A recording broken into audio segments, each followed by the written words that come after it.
আসসালামু আলাইকুম রহমতুল্লাহ। English foundation level 1 এর আজকে লেসন 16-এ আবারও আপনাকে স্বাগতম। দীর্ঘ অনেক দিন পর আবারও চলে আসলাম ইংলিশ ফাউন্ডেশন লেভেল 1 এর আজকের এই লেসনে। আসলে রমজানের শেষের দিকে অনেকটা অলস হয়ে গেছিলাম, আবার রমজান ঈদ এরপরে অসুস্থ ছিলাম মোটামুটি অনেক দিন, যার কারণে আর ওই রকম লেসনগুলো নেওয়া হয় নাই। ইনশাল্লাহ আজকে থেকে আবারও আই উইল বি অ্যাক্টিভ ইনশাল্লাহ। আমার জন্য দোয়া করবেন যেন কন্টিনিউ করতে পারি। আশা করি যারা একদম শুরু থেকে নিয়ে 15টা লেসন কমপ্লিট করেছেন, অবশ্যই আপনার পরিবর্তনটা আপনার চোখের সামনে। সেই প্রথম দিনের আপনি আর আজকের 15টা লেসন কমপ্লিট করার পরের আপনি, আশা করি ডিফারেন্সটা আপনি বুঝতেই পারছেন সেই দিনের আপনার আজকের আপনি কোথায় আছেন। যাই হোক, যদি বিষয়টা এমনই হয় যে ইমপ্রুভমেন্ট হচ্ছে, আমার এই মেহনতগুলো কাজে লাগতেছে, অবশ্যই কমেন্টের মধ্যে এসে সুন্দর একটা কমেন্ট করে যাবেন। সম্ভব হলে যদি আমার সাথে এখনও যোগাযোগ না করে থাকেন, হোয়াটসঅ্যাপে নক দিবেন এবং আমার সাথে যোগাযোগ করবেন। প্রথম লেসনে আমার নাম্বার দেওয়া আছে, হোয়াটসঅ্যাপ নাম্বার। তাহলে চলুন শুরু করি এক্সট্রা কথা না বলে। আমরা তো জানি প্রত্যেকটা লেসনের মধ্যে 7টা করে পার্ট থাকে। Part 1 always tongue twister, vocabularies, regular verb. এরপর পার্ট 3 মেমোরাইজিং পার্ট, সম্মতি এবং অসম্মতি জানানোর ইংরেজি ফ্রেজ থাকবে, ইরেগুলার ভার্ব থাকবে, গ্রুপ ভার্ব থাকবে ফল দিয়ে, অ্যাপ্রোপ্রিয়েট প্রিপোজিশনস 20টা করে আমরা শিখছি, এবং সেন্টেন্স স্ট্রাকচার যা লেসন 2 থেকে মেবি বা 3 থেকে শুরু হয়েছিল, এটাতে 14 সেন্টেন্স নাম্বার 14 শুরু আজকে হবে। এরপর সেন্টেন্স প্যাটার্ন 34 অ্যান্ড 35, এবং কোর স্পিকিং পার্ট 5, এখানে থাকবে ফার্স্ট এবং future perfect with practice chart, এবং প্রেজেন্টেশন এবং কোয়েশ্চেন্স উইথ আনসারের টপিক হবে মাই ড্রিম জব। ওকে, চলুন এবার আমরা শুরু করি। বলে রাখি, পিডিএফ পাবো কোথায়? কমেন্ট সেকশনের মধ্যে, ওইখান থেকে ডাউনলোড করে নেবেন। প্রচুর প্র্যাকটিস করবেন, কিচ্ছু বাদ দেওয়া যাবে না। প্র্যাকটিস করে দেখেন, 30টা লেসন কমপ্লিট করে দেখেন, ইনশাল্লাহ ইংরেজি ভাষা আপনিও শিখবেন। সবাই যা পারে আপনিও তা পারবেন, কোনো ভয় করিয়েন না। একটু নড়াচড়া করে বসেন, ফিল করেন যে আমার দ্বারা সম্ভব। সবাই যদি ইংরেজি ভাষা শিখতে পারে, আমি কেন পারবো না?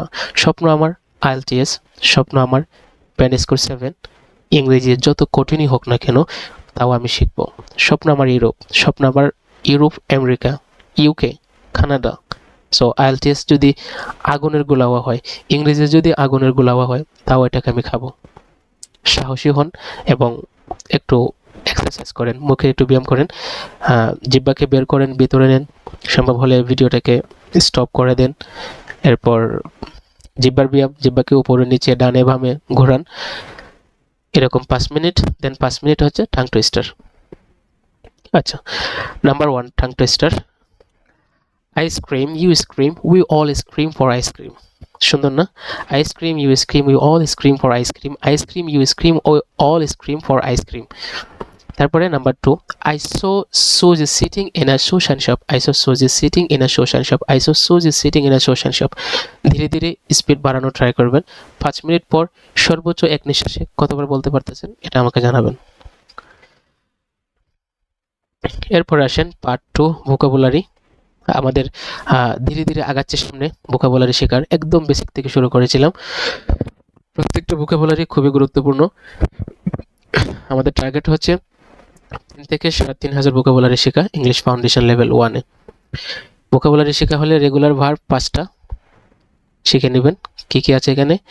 ইনভাইট, আমন্ত্রণ করা, ইনভাইটেড, ইনভাইটেড। লাভ দেওয়া, জাম্প, জাম্পড, জাম্পড। হত্যা করা, কিল, কিলড, কিলড। হাসা, লাভ, লাভড, লাভড। শোয়া রেগুলার অর্থে লাই, লাইড, লাইড। এরপরে মেমোরাইজিং পার্ট, এখানে সম্মতি জানানোর ইংরেজি ফ্রেজ। আমরা যদি কোনো একটা বিষয়ে সম্মতি জানাতে চাই, সো ইংলিশের বেশ কিছু ফ্রেজ আছে যেগুলো দিয়ে আসলে এটা সম্মতি প্রকাশ করা যায়। এক্স্যাক্টলি এটা বললেও আপনার সম্মতির একটা প্রকাশ পাবে, তবে এটা ইনফর্মাল। আবার নিউট্রাল থেকে হচ্ছে দ্যাটস ট্রু। তারপরে আই এগ্রি, এটাও বলা যায়। I totally agree, I completely agree with you. খুবই পোলাইটের সাথে I completely agree with you, আমি তোমার সাথে সম্পূর্ণ একমত। এই যেখানে প্রত্যেকটা ফ্রেজ, প্রত্যেকটা এক্সপ্রেশন এটা কি প্রকাশ করে? সম্মতি প্রকাশ করে। তারপরে অসম্মতি প্রকাশের জন্য বেশ কিছু এরকম ফ্রেজ আছে, সেন্টেন্স আছে যেগুলো দিয়ে অসম্মতি প্রকাশ করা হয়, যেমন আই ডোন্ট থিঙ্ক সো, আমার তা মনে হয় না, ঠিক আছে। এরপরে I am not sure about that, politely বলা হয়। তো যা যা আছে সবগুলো কয়েকবার রিডিং করে নেবেন, তাই হয়ে যাবে। ইরেগুলার ভার্ব 5টা, স্পিক কথা বলা, স্পোক স্পোকেন, তিন রকম। এগুলো শিখতে হবে, মুখস্থ রাখতে হবে, এগুলো মুখস্থ বিদ্যা। ব্যয় করা স্পেন্ড স্পেন্স, স্পেন্ডে দাঁড়ানো, স্ট্যান্ড স্টোড স্টোড, চুরি করা স্টিল স্টল স্টোলেন, সাঁতার কাটা সুইম সোয়াম সোয়াম। তারপরে ফল দিয়ে এখানে কিছু গ্রুপ বা ফ্রেজাল ভার্ব আছে, এগুলাকে শিখে নেবেন। ফল অ্যাপার্ট, ভেঙে পড়া, যেভাবে আমরা ভোকাবুলারি জীবন অনেক শিখেছি, এগুলোও শিখে নেবেন, অনেক কাজে দিবে। বিশেষ করে যারা আইএলটিএস স্টুডেন্ট তাদের জন্য তো মাস্ট এগুলো জানা দরকার। অ্যাপ্রোপ্রিয়েট প্রিপোজিশনস যা আছে তাও শিখে নেবেন। কল ইন, কল ফর, দেখেন কল ইন মানে ডেকে আনা, আর কল ফর মানে চাওয়া। কেয়ারফুল অফ, সতর্ক। এই যা যা আছে সবগুলো শিখে নেবেন। আচ্ছা, এবার হলো সেন্টেন্স স্ট্রাকচার নাম্বার 14। আসলে এটা দ্বারা মেন উদ্দেশ্য হচ্ছে একটা বাক্যকে কিভাবে বিভিন্ন রকম বানানো যায় এই দক্ষতা দিয়ে দেওয়া। ইংলিশ ফাউন্ডেশন মানেই কিন্তু এটাই, যে আপনি বাক্যের স্ট্রাকচার, সেন্টেন্সের স্ট্রাকচার বুঝতে পারেন এবং একটা সেন্টেন্সকে বিভিন্ন রকম বানাতে পারেন। যদি এগুলো পারেন তাহলে আপনি বড় বড় বাক্য বুঝতে পারবেন, বিভিন্ন রকমের সেন্টেন্স দিয়ে কথা বলতে পারবেন। ওকে, তাহলে চলেন এই আজকে কি আছে এখানে। তুমি করতে মানে হচ্ছে অতীতে কোনো একটা অভ্যস্ত বিষয়কে বোঝানোর জন্য এই স্ট্রাকচারটা ব্যবহার করা হয়। যেমন প্রথমে থাকে কি সাবজেক্ট, তারপরে ইউজ টু, তারপরে V1, তারপরে কি V1। এখানে ডু দেওয়া আছে, আপনি ডুকে চেঞ্জ করে করে প্র্যাকটিস করবেন, অ্যাটলিস্ট 5টা ডিফারেন্ট ভার্ব দিয়ে প্র্যাকটিস করবেন। আচ্ছা, তুমি করতে ইউ ইউজ টু ডু, এখানে সাবজেক্ট, তারপরে ইউজ টু, তারপরে V1, এভাবে। তুমি করতে you you use to do, বা আমি করতাম আই ইউজ টু ডু, এরকম। তুমি করতে ইউ ইউজ টু ডু, তুমি করতে না you didn't use to do, তুমি কি করতে ডিড ইউজ টু ডু, তুমি কি করতে না didn't you use to do, তুমি কি করতে what did use to do, তুমি কি করতে না what didn't use to do, তুমি কি জন্য করতে for what did use to do, তুমি কি জন্য করতে না for what didn't use to do, তুমি কখন করতে when did use to do, তুমি কখন করতে না when didn't you use to do, তুমি কোথায় করতে what did use to do, তুমি কোথায় করতে না what didn't use to do, তুমি কেন করতে why did use to do, তুমি কেন করতে না why didn't use to do, তুমি কিভাবে করতে how did use to do, তুমি কিভাবে করতে না how didn't you use to do, তুমি কাকে করতে whom did use to do, তুমি কাকে করতে না whom did use to do, তুমি কার পূর্বে করতে before home use did use to do, তুমি কার পূর্বে করতে না বা কার আগে করতে না। Before whom didn't use to do, তুমি কার পরে করতে after whom did use to do, তুমি কার পরে করতে না after whom did use to do, তুমি কার সাথে করতে with whom did use to do, তুমি কার সাথে করতে না with whom did use to do, কে করতো হু ইউজ টু ডু, কে করতো না who didn't use to do, কারা করতো হু ইউজ টু ডু, কারা করতো না who didn't use to do, তুমি কোন কাজটি করতে which work did use to do, তুমি কোন কাজটি করতে না which work did use to do, তুমি কার কাজটি করতে whose work did use to do, তুমি কার কাজটি করতে না whose work did use to do. এইভাবে স্পিডে বলা লাগবে যেন জিনিসগুলো, সেন্টেন্স স্ট্রাকচারগুলো আপনার জেহেনের মধ্যে একদম ফিট হয়ে যায়, ভালো করে বসে যায়, সাথে সাথে মুখের জড়তাও যেন চলে যায়। ওকে, আচ্ছা, এবার হচ্ছে part 4 sentence pattern 34 and 35। Subject এমিজার, তারপরে এই ফন্ড অফ আছে, তারপরে ভার্ব আইএনজি।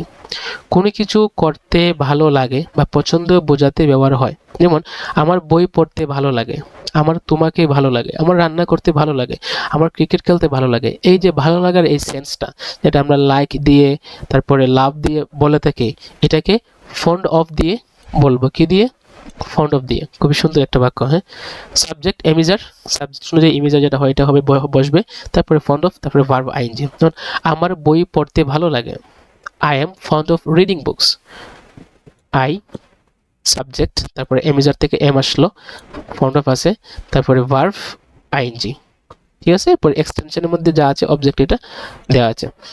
আমার বই পড়তে ভালো লাগে, I am fond of reading books, তোমার বই পড়তে ভালো লাগে, you are fond of reading books, ঠিক আছে।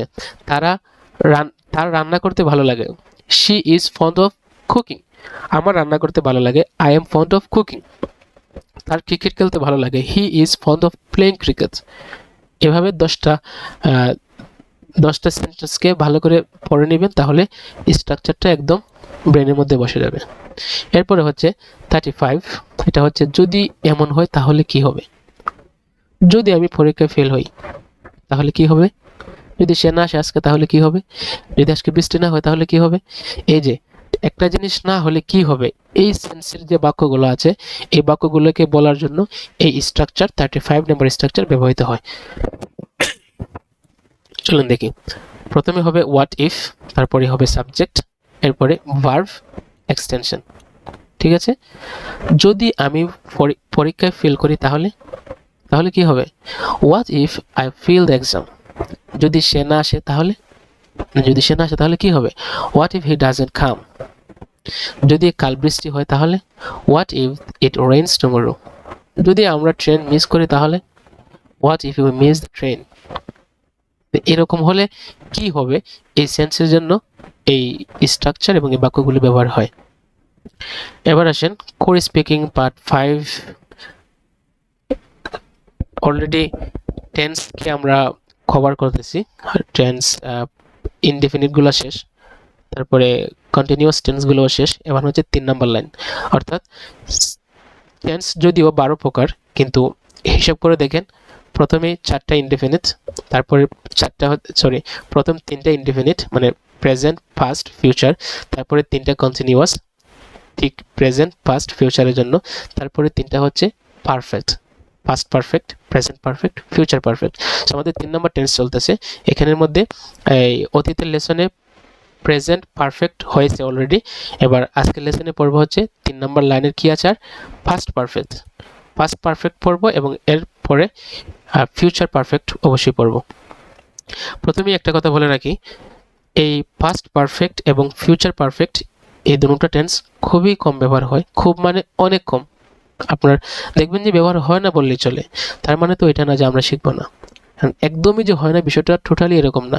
অনেক ক্ষেত্রে রাইটিংয়ের মধ্যে, বিভিন্ন আর্টিকেলের মধ্যে ব্যবহার করতে দেখা যায়, তো শিখলে তো সমস্যা নেই। যদি ও মাত্র 6-7টা টেন্স শিখলে হচ্ছে কভার হয়ে যায় মোটামুটি, স্পিকিংয়ের জন্য আর লাগে না, এগুলো দিয়ে আসলে জীবনে চলা যায়। তবে তা তো আর পূর্ণতা না। আমি যদি একদিন কিছু সময় দিলে মোটামুটি শিখে ফেলতে পারি, একবার দেখে রাখি, শিখে রাখি, তাহলে তো আমার লস হচ্ছে না, একটা পূর্ণতা পাবে। যে আমি 12টা টেন্স নিজে পারি এবং অন্যকে বোঝানোর ক্ষমতা রাখি। এই জন্যই মূলত এই টেন্সগুলোকে এখানে, প্রত্যেকটা টেন্সকে এখানে অ্যাড করা হয়েছে যেন কোনোটাই বাদ না পড়ে। ঠিক আছে, আচ্ছা, পাস্ট পারফেক্ট টেন্স কাকে বলে এটাকে শিখি। পাস্ট পারফেক্ট টেন্স বলা হয় যে দুটো কাজ অতীতের, একটা কাজ আগে আর একটা কাজ পরে। আবার বলি, যেহেতু এটা পাস্ট পারফেক্ট টেন্স, অতীতের একটা টেন্স, তার মানে কাজগুলো অতীতেই গঠিত হয়েছিল। এবার কথা হলো, একটা বাক্যের মধ্যে 2টা কাজ এবং দুটো কাজেই অতীতে ঘটে গেছিল। তবে দুটো কাজ কি ছিল, একটা কাজ আগে ঘটেছিল, একটা কাজ পরে ঘটেছিল। আশা করি বিষয়টা বুঝতে পারতেছেন। 2টা কাজ অতীতে ঘটেছিল, একটা কাজ আগে ঘটেছিল আর একটা কাজ পরে ঘটেছিল। যেমন তুমি আসার পূর্বে আমি ঘুমিয়ে গিয়েছিলাম, তো আমার ঘুমানো কাজটাও অতীতের, তোমার আসার কাজটাও অতীতের। তবে আমি ঘুমিয়েছিলাম তুমি আসার আগে, তার মানে আমার ঘুমানোর কাজটা তুমি আসার পূর্বে ঘটেছিল, তারপরে তুমি আসছো, তোমার আসার কাজটা ঘটেছে। এই যে এই বাক্যটা, তুমি আসার পূর্বে আমি ঘুমিয়েছিলাম, তুমি আসার পূর্বে আমি খেলেছিলাম, গান শুনেছিলাম, কথা বলতেছিলাম। এই যে 2টা কাজ, আসা, কথা বলা, গান শোনা, এই একটা বাক্যের মধ্যে এই 2টা কাজই অতীতে ঘটেছিল, তবে একটা কাজ আগে আর একটা কাজ পরে। এটাকেই বলে পাস্ট পারফেক্ট টেন্স। একটা কথা এখানে আমি এক্সট্রা করে বলে রাখি, টেন্স নিয়ে আমি এই পর্যন্ত যতগুলো লেসন কমপ্লিট করেছি বা নেক্সটে আরও যেগুলো করব, সবগুলো মিলিয়ে আমি এটা অ্যাকসেপ্ট করে নিচ্ছি যে আমার প্রত্যেকটা কথা কিন্তু এক্স্যাক্ট অ্যাকর্ডিং টু গ্রামার হবে না, এখানে কিছু কম বেশি হবে। কারণ একদম গ্রামার অনুযায়ী বলতে গেলে না আপনার মাথায় প্রেশার হয়ে যাবে, হয়তো বুঝবেন না। সো আমি একটু সহজ করে নর্মালি বোঝানোর ট্রাই করতেছি। আশা করি এতেই, এভাবেই যদি মনে রাখেন, আপনার টেন্স 12 প্রকার কি থাকবে, ক্লিয়ার থাকবে। কি বলতেছিলাম, 2টা কাজ অতীতের, একটা কাজ আগে আর একটা কাজ পরে। আচ্ছা, যেহেতু আগে পরে আছে, তার মানে স্ট্রাকচারের মধ্যে একটা বিফোর থাকবে, একটা আফটার থাকবে। কারণ একটা কাজ আগে একটা কাজ পরে, তো কোনো বাক্যের মধ্যে বিফোর দিয়ে ব্যবহার হবে, কোনো বাক্যের মধ্যে আফটার দিয়ে হবে, এটা কোনো ম্যাটার না। ঠিক আছে, আচ্ছা, তার মানে এখানে 2 ধরনের স্ট্রাকচার। যেহেতু একটা বিফোর আছে, একটা আফটার আছে। বিফোর থাকলে কি একটা স্ট্রাকচার হয় দেখেন, এখানে আরেকটা কথা অ্যাড করি, যে বাক্যটা, যে কাজটা আগে গঠিত হয়েছিল, আমাদের কি ছিল, এক্সপ্লেনেশন ছিল দুইটা কাজ অতীতে ঘটেছিল, একটা আগে একটা পরে। হ্যাঁ, তো যে কাজটা আগে ঘটেছিল এটাই হচ্ছে আমাদের মেইন পয়েন্ট, এটাই হচ্ছে মূলত পাস্ট পারফেক্ট টেন্সের অংশ। বাকি একটা বাক্য যে থাকতেই হবে বিষয়টা কিন্তু আসলে এরকম না, বাট মোটামুটি সবসময় এরকমই থাকে। হ্যাঁ, আচ্ছা, সাবজেক্ট, তারপরে হেড, তারপরে V3, এতটুকু হচ্ছে আমাদের মেইন স্ট্রাকচার পাস্ট পারফেক্ট টেন্সের জন্য। Subject, head, V3। এই যে এরপরে স্ট্রাকচার দেখেন, সাবজেক্ট, হেড, V3। এখানে আফটার আসার কারণে যে কাজটা আগে গঠিত হয়েছিল এটা হচ্ছে পরে চলে আসছে, আর এখানে যে কাজটা বিফোর হওয়ার কারণে যে কাজটা আগে গঠিত ছিল এটা হচ্ছে প্রথমে চলে আসছে এই স্ট্রাকচারটা। তো এটা হচ্ছে মেইন স্ট্রাকচার এইটুকু। তারপরে আরেকটা সাবজেক্ট, যেহেতু কাজ দুইটা, আরেকটা সাবজেক্ট এবং V2 এখানে। আর যদি আফটার দেওয়া হয় প্রথমে সাবজেক্ট তারপরে V2, অর্থাৎ এখানে এই সাবজেক্ট আর V2 মানে হচ্ছে ফার্স্ট ইনডিফিনিট।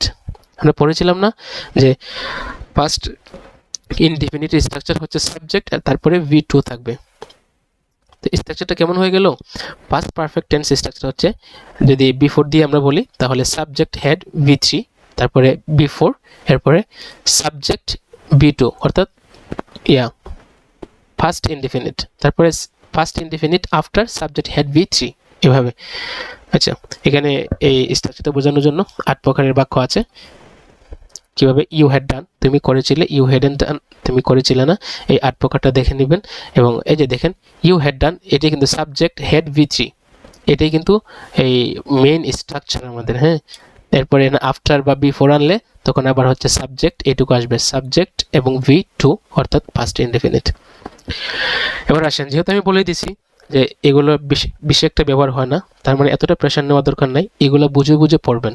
যেমন আই হ্যাড গন, অর্থ কি হবে, আই হ্যাড গন, আমি গিয়েছিলাম, before you went, sorry before you came বলি, বিফোর ইউ কেম বা ওয়েন্ট বলা যায়, সমস্যা নাই। তো আই হ্যাড গন, আমি গিয়েছিলাম, বিফোর ইউ কেম, তুমি আসার পূর্বে। তারপরে উই হ্যাড, সবার জন্য হ্যাড, উই হ্যাড ইটেন, আমরা খেয়েছিলাম, বিফোর ইউ এট, আমরা খেয়েছিলাম তোমরা খাওয়ার পূর্বে।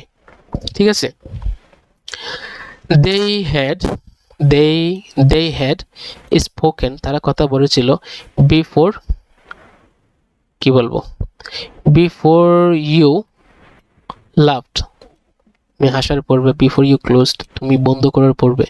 এইভাবে প্র্যাকটিস করবেন। হ্যাঁ, বুঝে বুঝে বাংলা ট্রান্সলেশন করে করে প্র্যাকটিস করবেন। এরপরে হি হ্যাড থট, সে ভেবেছিল, কি, কখন, বিফোর দে থট, তারা ভাবার পূর্বে, বিফোর দে ক্লোজড, সাবজেক্ট, তারপরে V2, তারা বন্ধ করার পূর্বে। এরপরে আফটার দিয়ে যদি বলি, দেখেন আফটার দিয়ে বললে হচ্ছে সাবজেক্ট, তারপরেই হচ্ছে V2, অর্থাৎ ফার্স্ট ইনডিফিনিট, তারপরে আফটার, এরপরে হচ্ছে সাবজেক্ট, হেড, V3। কি হবে, পজিটিভ সেন্টেন্স, আই ওয়েন্ট, আমি গিয়েছিলাম, আফটার, পরে, ইউ হ্যাড গন, তুমি যাওয়ার পরে, ইউ হ্যাড কাম, তুমি আসার পরে। তারপরে উই ড্রিঙ্ক, আমরা পান করেছিলাম, আফটার দে লাভড, তারা হাসার পরে। হি ক্লোজড, সে বন্ধ করেছিল, আফটার রহিম হ্যাড, কি, আফটার রহিম হ্যাড ওয়ার্কড, রহিম কাজ করার পরে, বা আফটার রহিম হ্যাড ড্রাঙ্ক, রহিম পান করার পর। এভাবে সেন্টেন্সকে মিলিয়ে মিলিয়ে অনেকভাবে অনেকগুলো সেন্টেন্স মিলিয়ে মিলিয়ে অর্থটা একটু নিচ থেকে অ্যাডজাস্ট করে বানিয়ে ফেলবেন, যেন স্ট্রাকচারটা মনে থাকে, এটাই হচ্ছে মেন উদ্দেশ্য। তারপরে এখানে কি আছে, পজিটিভ কোয়েশ্চেন্স বিফোর। তো কোয়েশ্চেন করতে হলে এই যে স্ট্রাকচার ছিল কই আমাদের, এই যে স্ট্রাকচারের মধ্যে কোয়েশ্চেন করতে হলে এই হেড যেটা আছে এটা সামনে চলে আসবে, হেডটা কোথায় চলে আসবে, সামনে, সাবজেক্টের সামনে চলে আসবে। দেখেন এখানে এগুলো পড়লেই হচ্ছে স্ট্রাকচারটা আরো বোঝা আসবে। পজিটিভ কোয়েশ্চেন্স বিফোর দিয়ে, হ্যাড আই গন, আমি কি গিয়েছিলাম, বিফোর ইউ কেম, তুমি আসার পূর্বে, হ্যাড ইউ রাইটেন, তুমি কি লিখেছিলে বিফোর দে রেন, তারা দৌড়ের পূর্বে। এটা অতীত নিয়ে একটা কথা আর কি। হ্যাড হি স্পোকেন, সে কি কথা বলেছিল বিফোর ইউ স্লেপ্ট, তুমি ঘুমানোর পূর্বে। ঠিক আছে, এভাবে পড়ে নেবেন। এরপরে দেখেন হেডেন্ট দিয়ে আছে, মানে নেগেটিভ কোয়েশ্চেন্স, নাবোধক কোয়েশ্চেন্স। হেডেন এ গন, আমি কি যাই নাই। হেডেন এ কাম, আমি কি আসি নাই, আমি কি এসেছিলাম না। বিফোর ইউ ওয়েন্ট, তুমি যাওয়ার পূর্বে, বা বিফোর ইউ কেম, তুমি আসার পূর্বে, এভাবে। হেডেন হি লাভড, সে কি হাসছিল না বা সে কি হাসে নাই বিফোর দে স্পোক, তাদের কথা বলার পূর্বে। আচ্ছা, এরপরে আফটার দিয়ে পজিটিভ কোয়েশ্চেন্স, যেহেতু আফটার দিয়ে, তা আফটার স্ট্রাকচার কি ছিল, কই, হ্যাঁ, আফটার স্ট্রাকচার ছিল সাবজেক্ট, তারপরে V2, অর্থাৎ পাস্ট ইনডিফিনিট। পাস্ট ইনডিফিনিটকে কোয়েশ্চেন করতে হলে প্রথমে কি আসে, একটা বাক্যের শুরু দিয়ে ডিড আসে। কি আসে, ডিড আসে। নাবোধক কোয়েশ্চেন হলে ডিড নট আসে। কি আসে, ডিড নট আসে, ডিডেন্ট আসে। এবার আসেন এখানে নেগেটিভ কোয়েশ্চেন্স হয়ে গেছে এটা। পজিটিভ কোয়েশ্চেন্স আফটার দিয়ে, ডিড আই গো, আমি কি যাইনি, আমি কি গিয়েছিলাম না। আফটার আফটার ইউ হ্যাড রট, তুমি লেখার পূর্বে, সরি পরে। ডিড দে থিঙ্ক, তারা কি চিন্তা করেছিল না। আফটার হি হ্যাড থট, সে চিন্তা করার পর। এরপরে আর কি বলি, ডিড দে ইট, তারা কি খায় নাই। আফটার আই হ্যাড ওয়েন্ট, আমি যাওয়ার পূর্বে, পরে। আমি যাওয়ার পরে তারা কি খায় নাই। আমি যাওয়ার পরে তারা কি ঘুমায় নেই। Did they slept after I had went, আমি যাওয়ার পরে তারা কি ঘুমায়নি। এরকম করে বাক্যগুলো বানিয়ে নিচ থেকে প্র্যাকটিস করবেন। এখানে আরও আছে ডিডেন্ট দিয়ে। এখানে যা যা আছে সবগুলোকে আরও ক্লিয়ার করার জন্য আমার পরামর্শ হচ্ছে, প্রথমেই একটা বাক্য থেকে 8 ভাবে বানানোর যে বিষয়টা আছে এটাকে ক্লিয়ার করা দরকার। এই যে এখানে দেখেন, মূলত এই 8 ধরনের টেবিল চার্টই উপরে দেওয়া, যেগুলো প্র্যাকটিস করবেন। এর পূর্বে যেহেতু এই বাক্যগুলো একটু লম্বা, মিনিং বুঝতে কষ্ট হয়, সো এখানে বাংলা দেয়া আছে। এই তিনটা সাবজেক্ট দিয়ে 3 রকমের বাক্য দেওয়া আছে। প্রত্যেকটা বাক্যকে 8 ভাবে বানানো আছে। এগুলাকে কয়েকবার, 5 বার 10 বার দেখে দেখে পড়বেন, তারপরে নিচ থেকে বানানো ট্রাই করবেন। তখন দেখবেন অটোমেটিক এই উপরের গুলোও আপনার কাছে একদম ইজি হয়ে গেছে। আচ্ছা, I had gone before you came, তুমি আসার আগে আমি চলে গিয়েছিলাম। তাহলে এটা দিয়ে 8 ভাবে। তুমি আসার আগে আমি চলে গিয়েছিলাম। I had gone before you came, তুমি আসার আগে আমি যাইনি। I hadn't gone before you came, তুমি আসার আগে আমি কি চলে গিয়েছিলাম। Had I gone before you came, তুমি আসার আগে আমি কি যাইনি। Hadn't I gone before you came, তুমি আসার আগে আমি কেন চলে গিয়েছিলাম। Why had I gone before you came, তুমি আসার আগে আমি কেন যাইনি। Why hadn't I gone before you came, তুমি আসার আগে আমি কিভাবে চলে গিয়েছিলাম। How had I gone before you came, তুমি আসার আগে আমি কিভাবে যাইনি। How hadn't I gone before you came. আচ্ছা, তারপরে সে ঘুমানোর আগে তুমি লিখেছিলে you had written before he slept. 8 ভাবে বলে, হ্যাঁ, সে ঘুমানোর আগে তুমি লিখেছিলে you had written before he slept. সে ঘুমানোর আগে তুমি লেখনি you hadn't written before he slept. সে ঘুমানোর আগে তুমি কি লিখেছিলে হ্যাড ইউ রিটেন বা রিটেন বিফোর হি স্লেপ্ট। সে ঘুমানোর আগে তুমি কি লেখনি hadn't you written before he slept. সে ঘুমানোর আগে তুমি কেন লিখেছিলে why had you written before he slept. সে ঘুমানোর আগে তুমি কেন লেখনি why hadn't you written before he slept. সে ঘুমানোর আগে তুমি কিভাবে লিখেছিলে how had you written before he slept. সে ঘুমানোর আগে তুমি কিভাবে লেখনি how hadn't you written before he slept. এরপরে আমি যাওয়ার পরে তুমি এসেছিলে you came after I had gone. You came, তুমি এসেছিলে আফটার আই হ্যাড গন। আমি যাওয়ার পরে তুমি এসেছিলে you came after I had gone. আমি যাওয়ার পরে তুমি আসনি you didn't come after I had gone. আমি যাওয়ার পরে তুমি কি এসেছিলে did you come after I had gone. আমি যাওয়ার পরে তুমি কি আসনি didn't you come after I had gone. আমি যাওয়ার পরে তুমি কেন কই পড়ি আমি যাওয়ার পরে তুমি কি আসনি didn't you come after I had gone, আমি যাওয়ার পরে তুমি কেন এসেছিলে। Why did you come after I had gone, আমি যাওয়ার পরে তুমি কেন আসেনি। Why didn't you come after I had gone, আমি যাওয়ার পরে তুমি কিভাবে এসেছিলে। How did you come after I had gone, আমি যাওয়ার পরে তুমি কিভাবে আসনি। How didn't you come after I had gone. এখানে যা যা আছে প্রত্যেকটা আর আমি পড়ি না, সবগুলোকে আপনি নিজের মতো করে ভালো করে শিখে নেবেন। আশা করি অলরেডি এই পর্যায়ে চলে আসছেন যে কিভাবে পড়তে হবে, কতটুকু সময় দিতে হবে, কখন গেলে পরে একটা সেন্টেন্স স্ট্রাকচার নিয়ে, একটা বাক্যের ধরন নিয়ে একদম আপনার ব্রেনের মধ্যে বসে যাবে, এরকম একটা অবস্থা কখন এই যোগ্যতা অর্জন হচ্ছে এটা আপনি ফিল করতে পারেন। যেহেতু এটা ফিল করতে পারেন, তার মানে অলরেডি নিজের রাস্তায় নিজের চলার যোগ্যতা আপনার চলে আসছে। সো নিজের মতো করে পড়েন, কতটুকু পড়লে ভালো হবে এটা আপনি ভালো বোঝেন। আচ্ছা, এরপরে টেন্স নাম্বার 3-তে আর একটা বাকি আছে, সেটা হচ্ছে future perfect. Present perfect complete পূর্বের লেসনে, পাস্ট পারফেক্ট কমপ্লিট, এখন হচ্ছে ফিউচার পারফেক্ট। আচ্ছা, পাস্ট পারফেক্টে আমি কি বলেছিলাম যে দুইটা কাজ গঠিত হয়েছিল, একটা কাজ আগে আর একটা কাজ পরে। ঠিক এই সেন্সটাকে আপনি ভবিষ্যতে নিয়ে যান। দুইটা কাজ গঠিত হবে, দুইটা কাজ গঠিত হবে ফিউচারে, একটা কাজ আগে গঠিত হবে আর একটা কাজ পরে গঠিত হবে। যেমন আপনি আসার পূর্বে আমি ঘুমিয়ে যাব, আপনি আসার পূর্বে আমি ঘুমিয়ে যাব, অর্থাৎ ভবিষ্যতে আপনি আসবেন এবং আপনি আসার পূর্বে আমি ঘুমিয়ে যাব। সো আমার ঘুমানোর কাজটাও ভবিষ্যতে, আপনার কাজটাও, আপনার আসার কাজটাও ভবিষ্যতে, কিন্তু পার্থক্যটা হচ্ছে আপনার আসাটা পরে হবে, এর পূর্বে আমি ঘুমিয়ে যাব। সো দুইটা কাজ, একটা কাজ আগে গঠিত হবে আর একটা কাজ পরে গঠিত হবে, দুটোটা কাজ ভবিষ্যতে একই বাক্যতে দেখলে এটা হবে ফিউচার পারফেক্ট। আর ফিউচার পারফেক্টকে গঠন করার জন্য এই স্ট্রাকচার, এখানেও একটা বিফোর আছে আর একটা আফটার আছে, তার মানে একটু ভিন্ন রকম স্ট্রাকচার হবে। বিফোর হলে কি হবে, আচ্ছা যে কাজটা আগে গঠিত হবে এটি হচ্ছে আমাদের মেইন সেন্টেন্স, বা এটাকে বলে ফিউচার পারফেক্ট। আর এটা হচ্ছে সাবজেক্ট উইল হ্যাভ V3, আগেরটা ছিল সাবজেক্ট হ্যাড V3, এটা হচ্ছে সাবজেক্ট উইল হ্যাভ V3। হ্যাঁ, এতটুকু, এই যে এখানে সাবজেক্ট উইল হ্যাভ V3, তারপরে বিফোর, এরপরে সাবজেক্ট প্রেজেন্ট অথবা ফিউচার। এর মানে হচ্ছে সাবজেক্ট উইল হ্যাভ V3, তারপরে বিফোর, এরপরে হচ্ছে ফিউচার ইনডেফিনিট অথবা প্রেজেন্ট ইনডেফিনিট।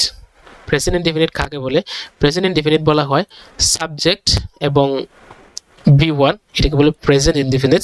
আর সাবজেক্ট উইল, তারপর সাবজেক্ট V1 হচ্ছে প্রেজেন্ট ইনডেফিনিট আর সাবজেক্ট উইল V1 হচ্ছে ফিউচার ইনডেফিনিট। সো এই ফিউচার পারফেক্ট টেন্সের মধ্যে সাবজেক্ট উইল হ্যাভ V3 দেওয়ার পর এরপরে বিফোর, এরপরে কি হবে ফিউচার ইনডেফিনিট অথবা প্রেজেন্ট ইনডেফিনিট, যে কোনো একটা বলতে পারেন, নো প্রবলেম। তারপরে যদি আফটার দিয়ে বলেন তাহলে প্রেজেন্ট অথবা ফিউচার ইনডেফিনিট, মানে শুরুর দিক দিয়ে ওই যে উল্টা হয়ে যাবে আর কি, এই অংশটা তখন আগে চলে আসবে যেহেতু আফটারের কারণে। হ্যাঁ, এই অংশটা আগে চলে আসলে কি হবে ফিউচার ইনডেফিনিট অথবা প্রেজেন্ট ইনডেফিনিট, যে কোনো একটাই বলা যেতে পারে। তারপরে আফটার, এরপরে আবার এই স্ট্রাকচার আমাদের, যেটা হচ্ছে ফিউচার পারফেক্টের জন্য কি সাবজেক্ট উইল হ্যাভ V3। এবার এখানে আমি বেশি করে দেই নাই, কেন দেই নাই, কারণ হচ্ছে এগুলো ব্যবহার খুবই কম, মাত্র দুইটা টেবিল দিছি, একটা হচ্ছে আফটার দিয়ে আর একটা হচ্ছে কি দিয়ে, বিফোর দিয়ে। এগুলোকে ক্লিয়ার করার জন্য এখানে বাংলা দেওয়া আছে, যদিও কম দিছি, কোনো সমস্যা নাই। এই ভার্বটাকে চেঞ্জ করে করে, এই স্পোকেন এবং গো এই ভার্বটাকে চেঞ্জ করে করে, যেহেতু এই ভার্বগুলো এখানে দেয়াই আছে, এগুলোকে চেঞ্জ করে করে নিজে থেকে বিভিন্ন রকম বাক্য বানাবেন এবং একটা বাক্যকে 8 ভাবে বানিয়ে প্র্যাকটিস করবেন, তাহলেই মূলত সবগুলো টেবিল কমপ্লিট হয়ে যাবে। আচ্ছা, এখানে আমি বাংলার মিনিংটা আরও যেন ক্লিয়ার হয়ে বুঝতে পারেন যে এরকম বাক্য বানালে অর্থটা কেমন হয়, এই জন্য বাংলা এখানে দেওয়া আছে এবং প্রত্যেকটা বাক্যকে 8 ভাবে দেওয়া আছে। এখানে কি লেখা আছে, তুমি যাওয়ার আগে আমি কথা বলে ফেলবো, তুমি যাওয়ার আগে আমি কথা বলে ফেলবো, I will have spoken before you go. তুমি যাওয়ার আগে আমি কথা বলবো না, I won't have spoken before you go. তুমি যাওয়ার আগে আমি কি কথা বলে ফেলবো, will I have spoken before you go. তুমি যাওয়ার আগে কি আমি কথা বলবো না, won't I have spoken before you go? তুমি যাওয়ার আগে আমি কেন কথা বলে ফেলবো? Why will I have spoken before you go? তুমি যাওয়ার আগে আমি কেন কথা বলবো না? Why won't I have spoken before you go? তুমি যাওয়ার আগে আমি কিভাবে কথা বলে ফেলবো? How will I have spoken before you go? তুমি যাওয়ার আগে আমি কিভাবে কথা বলবো না? How won't I have spoken before you go? এইভাবে এখানে কটা আছে টেবল? তিনটা। তিনটাকে ভালো করে বুঝে বুঝে প্র্যাকটিস করবেন এবং নিজে থেকে আরও কয়েকটা বাক্য বানাবেন এবং প্রত্যেকটা বাক্যকে এরকম 8 ভাবে প্র্যাকটিস করবেন। আচ্ছা, এখানে আরেকটা কথা বলে দিই, কোনো কাজ নির্দিষ্ট সময়ের মধ্যে শেষ হলে ফিউচার পারফেক্ট টেন্স বলা হয়। যেমন আমি রাত 8টার মধ্যে আমার কাজ শেষ করে ফেলবো ভবিষ্যতে, এটার জন্যও ফিউচার পারফেক্ট টেন্স ব্যবহার করতে হবে। কারণ এখানে দেখুন দুই ধরনের বাক্য না, বাক্য কিন্তু একটা, কাজ একটা, তবে এটা নির্দিষ্ট একটা সময়ের মধ্যে ভবিষ্যতে কাজটা কমপ্লিট হবে, এর জন্য হচ্ছে ফিউচার পারফেক্ট টেন্স ব্যবহার করা হয়। আর ফিউচার পারফেক্ট টেন্সের স্ট্রাকচার কি ছিল? কই, হ্যাঁ, ফিউচার পারফেক্ট টেন্সের স্ট্রাকচার ছিল এইটুকু অংশ, এইটুকু অংশ, subject will have V three, এইটুকু অংশকে বলে ফিউচার পারফেক্ট টেন্স। তাহলে এখানে কি হবে? কই, নির্দিষ্ট সময়ের মধ্যে কোন একটা কাজ শেষ হবে, subject will have V three, তারপরে এই সময়টা, এই যে এই সময়টা দেওয়া আছে এখানে একটা অবজেক্ট দেওয়া আছে, সমস্যা নেই। আমি রাত 8টার মধ্যে আমার কাজ শেষ করে ফেলবো, I will have finished my work by 8 PM। পরীক্ষার আগে সে তার পড়া শেষ করে ফেলবে, মানে একটা নির্দিষ্ট সময়ের মধ্যে সে তার কাজ কমপ্লিট করে ফেলবে। She will have completed her study before the exam. এরপরে আগামী বছরের মধ্যে তারা বাড়িটি তৈরি করে ফেলবে, they will have built the house by next year. একটা জিনিস দেখি, ওয়েট,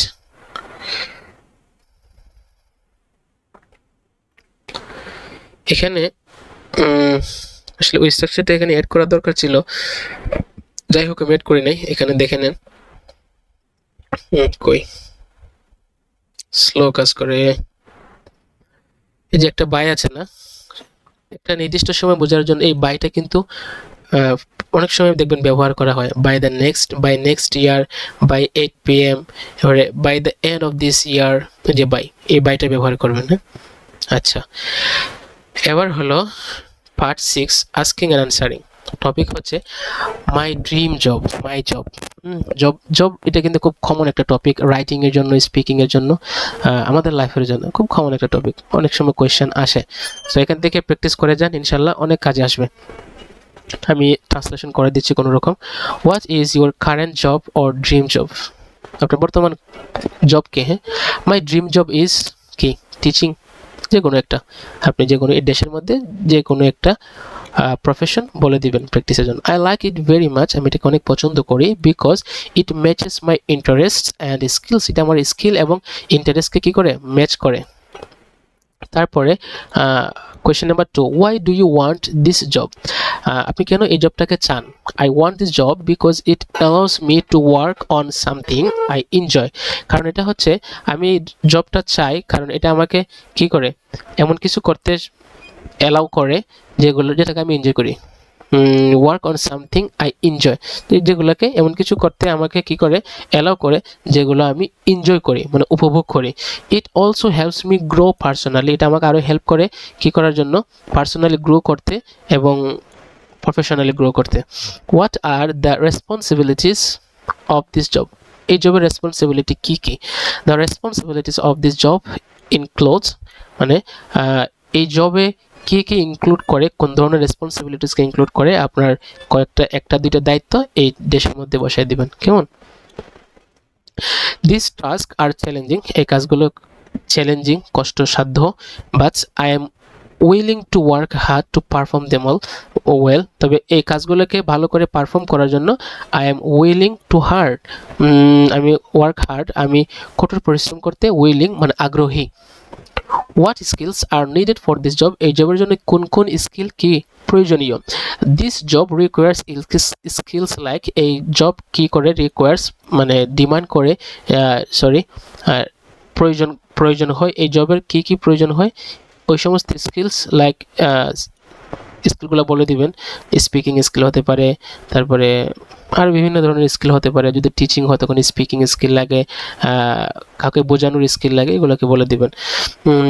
এরপরে I am trying to develop this skills, I am trying to develop this skills, এই স্কিলগুলোকে ডেভেলপ করতে আমি কি করতেছি, চেষ্টা করতেছি, প্রেজেন্ট কন্টিনিউয়াস টেন্সে, সো দ্যাট যাতে করে I can do my job successfully in the future, যাতে করে ফিউচারে আমি এই জবটাকে সাকসেসফুলি কি করতে পারি, আমি আমার স্বপ্নের জবটাকে করতে পারি। Do you have any role model in this job, এই জবের মধ্যে এই সেক্টরে কি আপনার কোনো রোল মডেল আছে? Yes I have a role model who inspires me, আমার একজন রোল মডেল আছে যিনি আমাকে কি করে, ইন্সপায়ার করে। He or she works hard, তিনি খুব কঠোর পরিশ্রম করেন, and is very successful in this fields, এবং এই ফিল্ডে খুবই সফল একজন মানুষ। আই ওয়ান্ট টু ফলো দেয়ার পথ, আমি তাদের পথকে কি করতে চাই, ফলো করতে চাই। How will this job will help you in life, আপনার লাইফে এটা কি করবে, কিভাবে কি করবে, এই জবটা হেল্প করবে। This job will help me gain experience, এটা আমাকে এক্সপিরিয়েন্স গেইন করতে কি করবে, সাহায্য করবে, এক্সপিরিয়েন্স অর্জন করতে সাহায্য করবে। আর্ন আ লিভিং, একটা জীবিকা নির্বাহ করতেও কি করবে, হেল্প করবে। অ্যান্ড কন্ট্রিবিউট টু সোসাইটি, এবং সোসাইটিতে কন্ট্রিবিউশন করার জন্য একটা ভূমিকা পালন করতেও কি করবে, হেল্প করবে। It will also allow me, এটা আমাকে কি করবে, অ্যালাউ করবে কি করতে, to achieve my personal goals, আমার পার্সোনাল গোলকে অর্জন করতে। How do you feel when you think about your dream job, যখন আপনি আপনার ড্রিম জব নিয়ে চিন্তা করেন, হাউ ডু ইউ ফিল, আপনি কি ফিল করেন, কেমন ফিল করেন। When I think about my dream job, আমি যখন আমার ড্রিম জব নিয়ে থিঙ্ক করি, চিন্তা করি, I feel motivated and excited, আমি মোটিভেটেড এবং এক্সাইটেড ফিল করি। আই এম ডিটারমাইন্ড, আমি সংকল্পবদ্ধ, টু ওয়ার্ক হার্ড, কঠোর পরিশ্রম করতে, and achieve it in the future, এবং ভবিষ্যতে এটাকে অর্জন করতে। সেম টপিকে প্রেজেন্টেশন রেডি করবেন, ভিডিও বানাবেন, আমাকে সেন্ড করবেন। প্রতিদিন একটা টপিক নিয়ে একটা ভিডিও বানানো আপনার স্পিকিং লেভেল কোথায় যে নিয়ে যাবে, ইউ কান্ট ইমাজিন। জাস্ট করে দেখেন, ফলো করে দেখেন। স্টার্টিং হবে এটা দিয়ে, এন্ডিং হবে এটা দিয়ে, এবং বাদবাকি এখানে পয়েন্ট আছে। উপরে যেগুলো প্র্যাকটিস করতেছেন, এই যে 7টা কোয়েশ্চেনের আনসার সেম এখানে সাজিয়ে ধারাবাহিকভাবে দেওয়া আছে। জাস্ট এগুলোকেই বলে যান, শুরুটা শেষটা ওই মুখস্থবিদ্যা দিয়ে করেন, সুন্দর করে করেন, ইনশাল্লাহ আপনার স্পিকিং লেভেল অনেক উন্নত হবে। জাস্ট একটা মাস 30 দিন 30টা ভিডিও বানিয়ে দেখেন, ইনশাল্লাহ ইংরেজি ভাষা আপনিও শিখতে পারবেন। ডিমোটিভেট হওয়া যাবে না, চেষ্টা করতে হবে, লেগে থাকতে হবে। আপনার কষ্টকে আল্লাহ তাআলা বৃথা যেতে দিবে না, ইনশাআল্লাহ। সাথে থাকুন, যদি ভালো লাগে অবশ্যই শেয়ার করে দেন বন্ধু বান্ধব নিয়ে, যারা ইংরেজি শেখার আগ্রহ রাখে তাদের কাছে এটা শেয়ার করে দেন। নিজেও শিখুন, অন্যকে শিখতে হেল্প করুন, উৎসাহিত করুন। Thank you so much.